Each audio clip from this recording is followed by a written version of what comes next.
मेरी टीम के एक सुपरवाइजर ने फॉरएवर को क्विट कर दिया। कुछ टाइम पहले उसका एएम होने वाला था, मैनेजर होने वाला था, लेकिन आज वो फॉरएवर को क्विट करके जा चुका है। अगर आप एक सुपरवाइजर हो, आप भी एएम और मैनेजर बनना चाहते हो, ग्रोथ लेना चाहते हो, तो ये वीडियो आपके लिए और आपकी टीम के हर एक सुपरवाइजर के लिए बहुत इंपॉर्टेंट है। इस वीडियो के अंदर मैं प्लानिंग तो दूंगा ही भी आपको, आपका एएम कैसे होने वाला है, लेकिन कुछ चीजें ऐसी बताने वाला हूँ, कुछ ऐसी छोटी छोटी मिस्टेक्स बताने वाला हूँ जो शायद अभी आप नजरअंदाज करने लग रहे हो, लेकिन आने वाले टाइम में आपको हो सकता है बहुत भारी पड़े।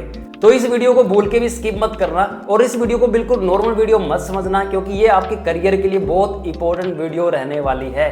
तो बिना किसी देरी के वीडियो को शुरू करते हैं। Hello everyone, my self Vijay from Rajasthan. आपका वेलकम करता हूं अपने यूट्यूब चैनल जिसका नाम है FLP विद विजय। हर एक सुपरवाइजर के लिए या आपकी टीम में कोई सुपरवाइजर है उसके लिए बेहद इंपॉर्टेंट वीडियो है। एक रियल एक्सपीरियंस मैं आप लोगों के साथ शेयर करने वाला हूं। देखो, सुपरवाइजर से मैनेजर या एएम हर इंसान बनना चाहता है, लेकिन ज्यादातर लोग जो गिव अप करते हैं वो सुपरवाइजर लेवल पे करते हैं। सुपरवाइजर लेवल बहुत इंपॉर्टेंट लेवल है। एक लीडरशिप का एक लेवल होता है जहां से लीडरशिप की स्टार्टिंग होती है। आप बिजनेस के बारे में अच्छे से डीप में अगर समझ पाते हो तो सुपरवाइजर लेवल से ही समझ पाते हो। और सबसे इंपॉर्टेंट, जो FBO कंफर्ट जोन में आता है वो ज्यादातर आपको इसी लेवल वाले इंसान मिलेंगे। मतलब इस लेवल पे आने के बाद हद से ज्यादा लोग कंफर्ट जोन में भी आते हैं और कुछ लोग बिल्कुल सीरियस होकर मैनेजर के लिए भागते भी है और मैनेजर कर भी जाते हैं। इस वीडियो में 5 पॉइंट में बात करूंगा। पांचों ही पॉइंट बेहद इंपॉर्टेंट है और लास्ट वाला पॉइंट तो बहुत ही ज्यादा इंपॉर्टेंट है। तो वीडियो लास्ट तक देखना। तो वीडियो शुरू करने से पहले लाइक कमेंट शेयर कर देना। नंबर 1 पॉइंट है कि इस बिजनेस में वो बंदा आगे जाता है जो FBO या जो बंदा एक्टिव होता है, और जो बंदा एक्टिव नहीं होगा वो बंदा ग्रोथ नहीं करेगा। उसके पास सुपरवाइजर थे, उसके पास AS भी थे, लेकिन वो बंदा एक्टिव नहीं रह रहा था।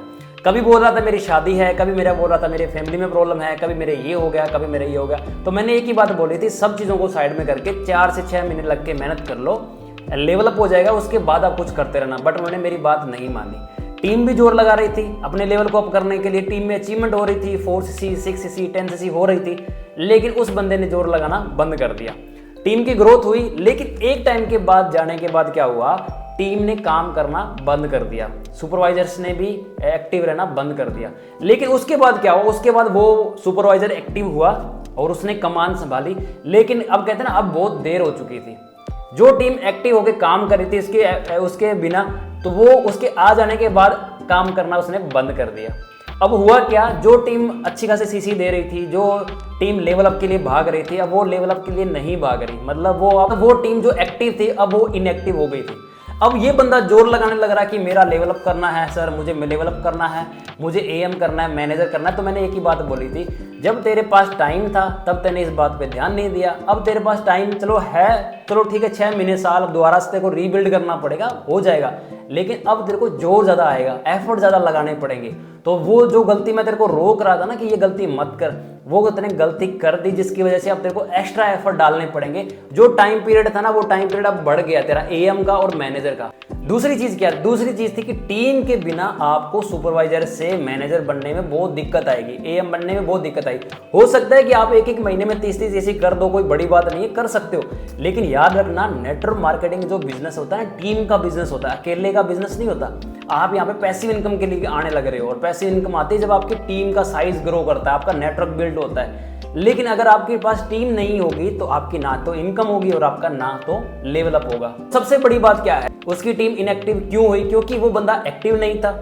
दूसरा, उस टीम की वो रिस्पॉन्सिबिलिटी नहीं उठा रहा था। और सबसे बड़ी बात क्या है ना, टीम तब एक्टिव रहती है जब आप एक्टिव रहते हो। टीम आगे काम तब कर पाती है जब आप उनको गाइड करते हो, आप उनको ट्रेनिंग देते हो, आप पर्सनली उनको गाइड करते हो, एक ही चीज के बारे में बताते हो, उनकी प्रॉब्लम का सॉल्यूशन देते हो, तब जाके वो टीम ग्रो करती है। जब ये चीजें होना बंद हो गई तो टीम तो ऑटोमेटिकली इनएक्टिव होनी थी, और एक टाइम के बाद वो टीम जो इनएक्टिव थी वो बिल्कुल डेड हो जाती है। तीसरा पॉइंट क्या है, आपने एक फॉर्मूला देखा होगा ना कि 25cc 35cc 40cc और 50cc। जब आप लगातार 4 मंथ के कॉम्बिनेशन में इस फॉर्मूले के अकॉर्डिंग काम करते हो तो आपका मैनेजर हो जाता है। लेकिन अब क्या ना, ये फॉर्मूला काम करेगा, लेकिन इस फॉर्मूले के साथ कुछ और फॉर्मूले भी आपको ऐड करने पड़ेंगे, कुछ चीजें ऐड करनी पड़ेगी, तब जाके आपका मैनेजर हो पाएगा, तब जाके आपका AM हो पाएगा। मैंने उस सुपरवाइजर को एक बात बोल रही थी कि जब आपके पास टीम है, या अब जितनी भी टीम आपके पास बची हुई है ना, तो आपको इस फॉर्मूले को थोड़ा सा साइड करके आपको अपने मोमेंटम वाले फॉर्मूले के ऊपर काम करना पड़ेगा।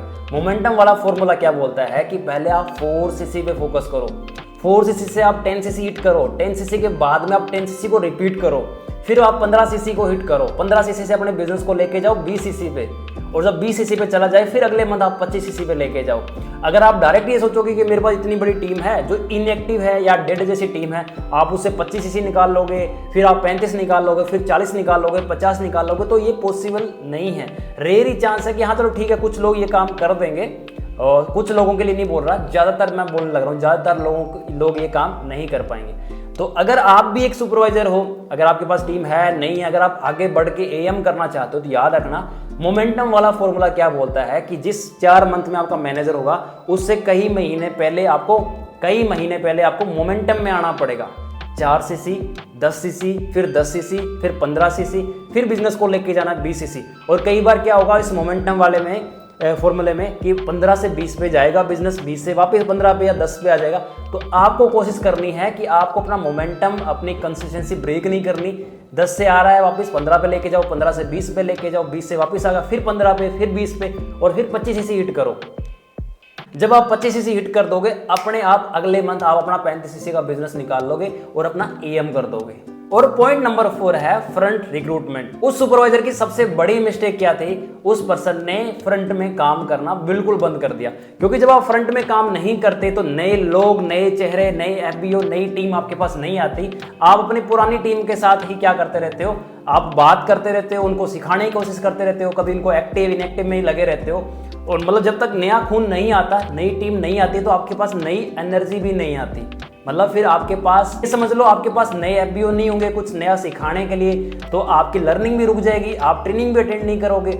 और जब आप नई लर्निंग नहीं करोगे तो फिर सिंपल सी बात है ग्रोथ नहीं होगी। जब आपकी टीम में कोई नया एएस आता है, जब आपके फ्रंट में कोई नया एएस आता है ना, तो आपके अंदर, आपकी टीम के अंदर एक पैसे को लेके भी मोटिवेशन आता है। दूसरा, आप फिर उसको सिखाने के लिए पहले खुद सीखते भी हो, आप एक्टिव भी रहते हो, आप ट्रेनिंग का भी पार्ट बनते हो। इसलिए फ्रंट रिक्रूटमेंट बहुत ज़्यादा जरूरी है अगर आप एएम करना चाहते हो। तो उस सुपरवाइजर की सबसे बड़ी मिस्टेक क्या कि एक टाइम के बाद उसने फ्रंट रिक्रूटमेंट बंद कर दी, और फ्रंट रिक्रूटमेंट बंद होने के बाद उसकी ग्रोथ बिल्कुल जीरो हो गई। और पॉइंट नंबर 5 है लीड सेटअप। देखो आज हर एक एफबीओ, खास करके लिए सुपरवाइजर के लिए तो बहुत जरूरी है। अगर आप सुपरवाइजर से एएम हिट करना चाहते हो ना, तो आपको अपना लीड्स का सेटअप करना पड़ेगा। आपको किसी के ऊपर डिपेंड नहीं रहना कि वो लीड देगा या मैं लीड्स निकाल लूंगा। अच्छी बात है, निकाल लेते हो, बट आपको किसी के ऊपर डिपेंड नहीं रहना। दूसरी चीज क्या है इसके अंदर, आपको लीड सेटअप करना है या आपको लीड्स निकालना आना चाहिए, या आप पर्सनल ब्रांडिंग करके लीड्स का जुगाड़ करो कि हर दिन आपके पास 50-100 लीड आपके पास फ्रंट के लिए हो। प्लस क्या है, आपकी टीम में भी एटलीस्ट, ज़्यादा नहीं बोलता, एएम करने के लिए 5 ऐसे लोग होने चाहिए आपकी टीम में जिनके पास लीड्स का सेटअप हो, या वो पर्सनल ब्रांडिंग करके खुद लीड जनरेट करते हो, या वो लीड बाय करते हो, या आप भी लीड बाय करते हो। जब आप और आपकी टीम के 5 पर्सन जब मिलके जब लीड्स का सेटअप करेंगे या लीड्स के ऊपर फोकस करेंगे, तो आप एएम बन पाओगे। तो आप एएम बन पाओगे, आपकी टीम में सुपरवाइजर आ पाएंगे, या सुपरवाइजर है वो एएम बन पाएंगे, या 4 सीसी, 6 सीसी, 10 सीसी की अचीवमेंट हो पाएगी। अगर इस लास्ट पॉइंट पे आप ध्यान नहीं दे रहे, लीड सेटअप पे ध्यान नहीं दे रहे, तो यकीन मानना आपकी ग्रोथ नहीं होगी। क्योंकि देखो पहले क्या था मुझे नहीं पता, लेकिन आज की जो ये नेटवर्क मार्केटिंग है ना, ये पूरी की पूरी डिजिटल ही है। और वो बंदा इस बिजनेस में आगे जा रहा है जिस बंदे के पास पर्सनल ब्रांडिंग है, जो बंदा सोशल मीडिया का, इंस्टाग्राम हो, फेसबुक हो, जहाँ पे वो अपने आप पे काम कर रहा है, जिसका चेहरा बोलने लग रहा है, जिसकी फेस वैल्यू है, वो बंदा आगे जाएगा। अगर आप एएस भी हो, सुपरवाइजर भी हो, जिस भी लेवल पे हो, अगर आप अपने आप की फेस वैल्यू नहीं बना रहे मार्केट के अंदर, कोई आपको बाय फेस नहीं जानने लग रहा, तो आने वाले टाइम में दिक्कत हो जाएगी। इसलिए अगर आप इस बिजनेस में एएम बनना चाहते हो, मैनेजर बनना चाहते हो, पहली तो चीज़, ये जो उन्हें 5 पॉइंट बताए हैं, इनको पॉइंट मानो, गलतियां मानो, कुछ ही मानो, इनसे आप सीखो।